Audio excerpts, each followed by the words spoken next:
is Shelley here. Welcome to my channel and thank you for joining me today.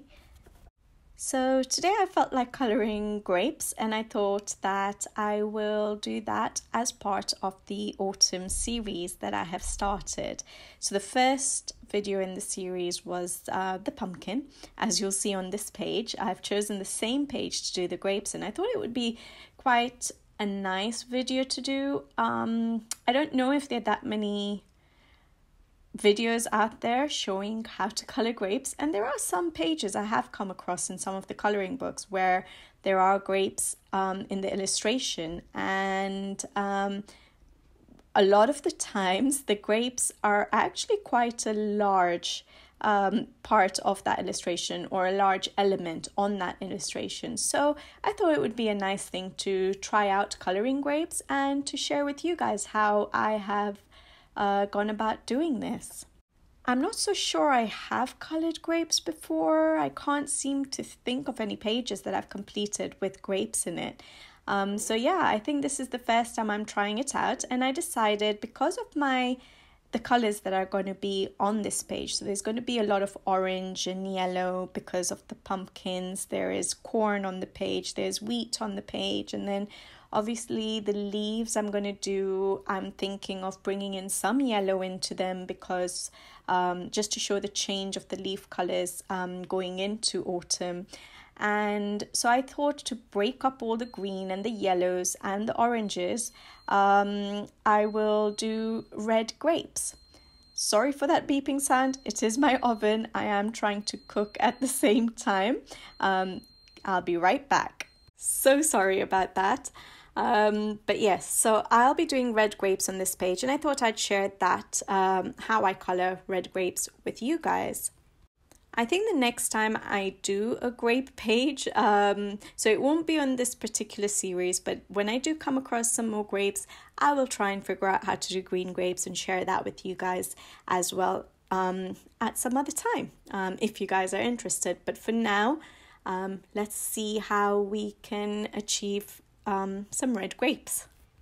I think I'm happy with the way my grapes have turned out, especially since it's my first, but my first try at doing grapes. So yeah, I am quite happy with it. I wonder what you guys think. So let me know in the comments below what you think about it. Is there anything I could have done different to make it a little bit more realistic or a little bit better? Yeah, let me know. I have noticed that when I'm coloring different elements on a page, I tend to tackle each element different sometimes. So sometimes I'll start with my darkest shades and, go into the shadow areas and start marking out my shadow areas and highlight areas in that way. Sometimes I'll start with my lightest shade and then work up to my darkest shade. But what I've noticed with the grapes is that I think the grapes, I think I might have done it for the same thing with the pumpkins. I start with my medium sort of tone of pencil and I start marking out the shadow areas but with my medium tone pencils, and then I work up to my darker shades. However, what I do is where I'm going to keep a highlight, or where I want my lightest shade of pencil to be, or where I want there to be a highlight, I try and leave those areas without any color on it, keeping the whites of the paper showing so that I don't lose my highlight areas. So I start with my midtones and I start working up my pencils through to the darkest shades. And in this particular case for the grapes, I used black. I don't use black very often for my shadows. I tend to use colors like grays, Payne's gray, dark indigo, mauve, sometimes walnut brown, depending on what colors I have down on the paper. I choose my shades, according to that. And because black tends to make the shadow areas a little bit flat. So using a different color does help actually make the element on that page that you're coloring pop out. However, in this case, I have used a little bit of black, but just in the darkest shadows, so where a grape is positioned behind another grape to make it look 3D. and I leave highlight areas in the center of the grape and a very thin line around the margin of the grape so that the grape does look rounded and 3D. And it helps with the shading of other grapes surrounding each grape. So if you leave that thin margin, when you come to color a grape, a thin margin of a highlight around the edge of the grape, when you come to color a grape behind that particular grape, you'll be able to darken the area that is supposed to be sitting behind that grape. So it actually does look 3D. I think I found that quite hard to explain. But basically, I just leave a thin margin of a highlight around each grape, and I leave for a highlight, and I leave the highlight on the center of the grape as well. And then when I come to finishing off the grape, then I will use my lighter shade of pencil to fill in a little bit of the highlight areas and white to just intensify the highlight areas. And once again, you will see me go back and forth between my pencils just to get the right shades that I want. So I think I start off with light red violet, I think it was, and then I work up my pencils with the darker shades, but I might go in again with my light red violet and just keep going back and forth between my pencils to layer up and create the intensity that I want on my grape. Someone recently asked me in a comment or requested that they wanted to learn from me how to color an element on a page and not make it look very flat. And I was thinking about that and wondering, how do you make sure that your pages don't look too flat? And I think what I've noticed, what I do is, yes, the layering, but I use quite a few different colors on one element on a page.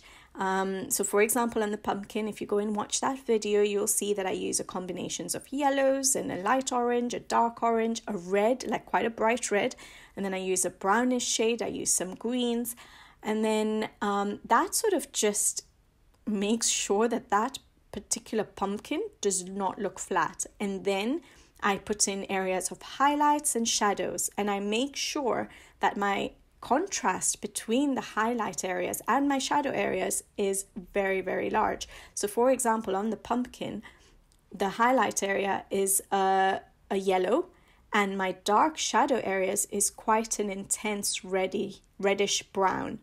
And that's a very large difference between the yellow and a reddish brown.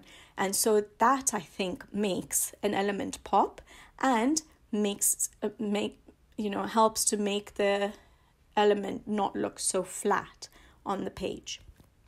In addition to that, I think making sure you put in the right areas of shadows. So for example, on the grapes, when you see me do a few more grapes in this bunch of grapes, you will see that we need to put in shadows on certain parts of a grape that are behind another grape, and that will make it look 3D, will make sure it gives that effect of one grape is behind another grape, and that darkness that you create in that shadow area will make sure that all your grapes don't look flat, but in fact will look 3D.